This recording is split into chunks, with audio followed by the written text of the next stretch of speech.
Iran is fighting two wars, one against Israel and America, and one against its own people. Missiles are falling on Tehran, and now a shoot-to-kill order on national television for anyone who dares disagree. Rooftop protests, armoured vehicles in the streets, a new supreme leader not yet a day old. Iran has its guns pointed outwards and inwards simultaneously.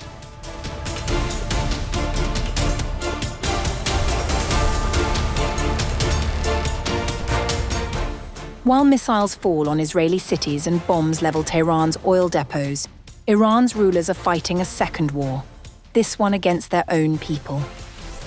Salar Abnoush, a member of Parliament's National Security Commission and former IRGC commander, made the warning explicit during a live broadcast on Irib News on March 6th, as the country reels with the war with the West. Anyone in Iran who voices a tune that aligns with the enemy has joined Tel Aviv and Netanyahu, and a shoot-to-kill order has been issued for them. Because we are in a state of war, I have issued a shoot-to-kill order for dealing with potential thieves. Abnoush noted that no one had ever delivered such a message to the public so bluntly. He was not wrong. Even by the standards of the Islamic Republic, a shoot-to-kill warning on national television was something new. According to Iran International, the warning came as Iranians, with their internet cut and satellite broadcasts jammed, took to their rooftops to chant slogans against the regime and against Mojtaba Khamenei, the man the Assembly of Experts has just installed as supreme leader. The protests were leaderless, spontaneous and, given what Abnoush had just said, extraordinarily dangerous. On the ground, the crackdown was already underway.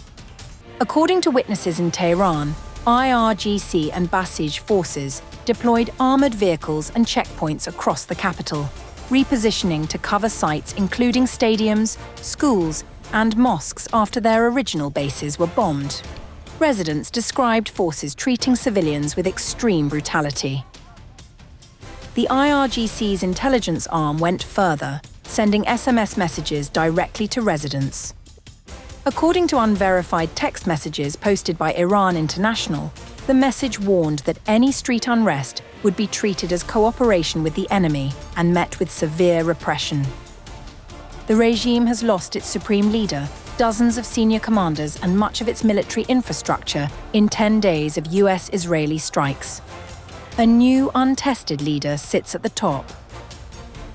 Both Donald Trump and Benjamin Netanyahu have publicly urged Iranians to rise up, and some inside the country have responded, chanting their names from rooftops alongside slogans against the new supreme leader. The regime has crushed protests before, with live ammunition, mass arrests, and, by multiple accounts, wounded demonstrators pulled from hospital beds. But it has never tried to hold the streets while fighting a war on multiple fronts. But now its cities are under bombardment, and its leadership is in transition. The rooftop chants are getting louder, the armoured vehicles are in position, and the order to shoot has been given.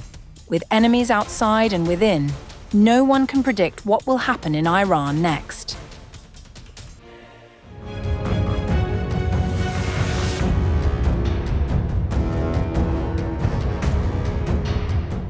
Medical records from dozens of protesters treated for gunshot wounds during January's anti-regime protests in Iran reportedly suggest a deliberate pattern of targeting vital body parts with lethal force. An investigation report by The Guardian reveals evidence of what experts describe as deliberate targeting of vital body parts during Iran's January anti-regime protests. In a joint investigation with Persian fact-checking platform Faknameh, The Guardian reviewed 75 X-rays and CT scans from a single hospital in a major Iranian city. The medical files, independently assessed by radiologists, trauma specialists, and ballistics experts, show protesters struck in the face, chest, and groin with steel-coated birdshot pellets and full metal jacket rounds consistent with military-grade weapons. Dr. Rohini Ha, an emergency physician and medical advisor to Physicians for Human Rights, who reviewed the images, told The Guardian the scale of force stood out globally. The cases are shocking in their number and severity. Using live ammunition and large-gauge bullets against so many individuals is extremely unusual and notable, even globally. The scans show catastrophic injuries: bullets embedded in brains and necks, lungs torn by deformed rounds, and more than 170 pellets packed into a single chest cavity, indicating close-range fire. The investigation says dozens were shot in the eyes, chest, and genitals, patterns also documented during the 2022 Women Life Freedom protests, raising renewed scrutiny over the rules of engagement used in domestic crackdowns. Another doctor inside Iran, whose identity and medical credentials were verified by The Guardian, says AK-47s and pistols were used on different body parts of the protesters. They came in with gunshots and also pellets in different locations on the body. To the chest, the abdomen, limbs, genitals, basically the entire body. Live ammunition wounds from pistols, AK-47s. One Iranian medic whose identity was withheld for security reasons told the paper the injury patterns were not random. These injuries commonly involve penetrating eye trauma, globe rupture, severe intraocular bleeding, retinal damage, and permanent vision loss. The pattern of injuries strongly suggests an intent to cause permanent disability rather than unintended harm, and is difficult to reconcile with random gunfire in chaotic environments, and instead points toward deliberate targeting of vital and symbolically significant body parts. Among the older people was a grandmother in her mid-60s, brought in by her family. She had been caught in the violence when trying to pick up her granddaughter and was shot at extremely close range by a pellet-loaded shotgun. Pellet had spread all across her body. Staff made 2 CPR attempts, but the woman died. I am still trying to cope with it. You can only witness so much. A radiologist who examined the files described the hospital intake as overwhelming.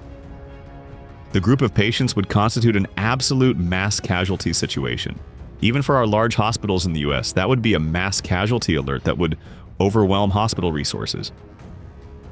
Iranian authorities have not publicly responded in detail to the findings. The images raise urgent questions about proportional force, accountability, and the human cost of Iran's internal security strategy.